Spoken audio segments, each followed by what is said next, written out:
Bonjour, aujourd'hui je vais vous parler des règlements et procédures du 4 contre 4 dans les ligues de l'UGM. Donc le ratio des joueurs, le nombre minimum de joueurs nécessaires pour jouer du 4 contre 4, c'est un minimum de une ligne.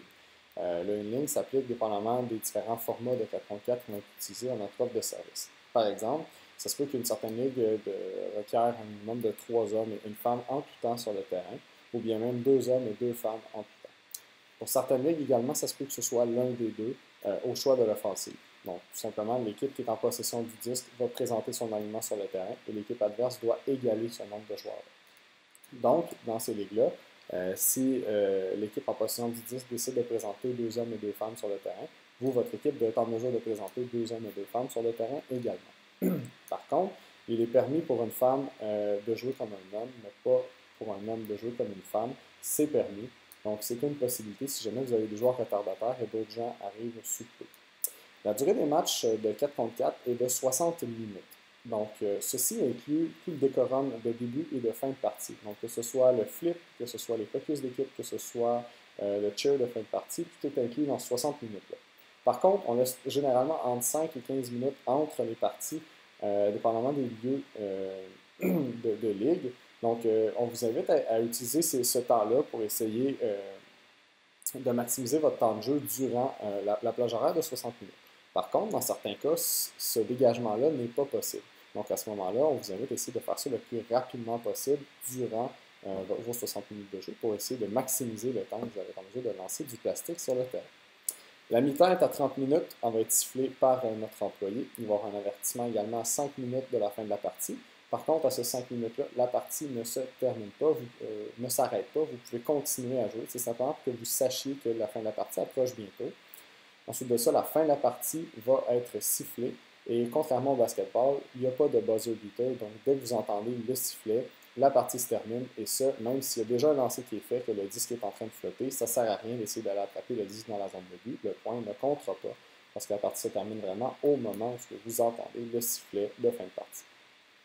Les changements sont au point en 4 contre 4, tout comme en 7 contre 7, et contrairement au 5 contre 5. Ce que ça veut dire, c'est que dès qu'un point est marqué sur le terrain, le jeu s'arrête. Les deux équipes peuvent changer des joueurs sur le terrain, puis ensuite se repositionner. En 4 contre 4, si le point est marqué dans la zone de but, l'équipe qui vient de se faire marquer va ramasser le disque à l'endroit où le point a été marqué, va attendre que la défensive se positionne, que son équipe se positionne, et ensuite la personne qui a le disque dans les mains va pouvoir tendre le disque à l'opposant. L'opposant va pouvoir le toucher pour dire on est prêt à jouer, et le compte commence, et on commence le point. Donc c'est un changement au point, et il n'y a jamais la possibilité pour quelqu'un de changer durant le point, à moins qu'il y ait une blessure. Sinon, les personnes qui commencent un point, qui sont sur le terrain, doivent terminer le point en cours. Donc tant qu'il n'y a pas de point marqué, ils doivent rester sur le terrain. La brique est à 5 mètres si nécessaire, donc vous devez marcher 5 mètres vers le centre du terrain, donc 5 très grands pas vers le milieu du terrain. En tout temps, dans la ligue de 4 contre 4 de l'UGM, il y a la présence d'un employé, un gardien du temps, que nous on appelle affectueusement un timekeeper. Son rôle, c'est d'installer et de défaire les terrains. Les terrains en 4 contre 4 sont de 30 verges par 20 verges, avec des zones de but de 3,5 verges de profond. Ces 3,5 verges-là, donc 7 verges de zone de but, sont inclus dans les 30 verges de longueur du terrain. Les parties sont sifflées en début de match, un sifflet, à la mi-temps, un sifflet. À la mi-temps, la partie s'arrête pour que les deux équipes puissent faire des focus d'équipe. Puis ensuite de ça, reprendre la partie par la suite.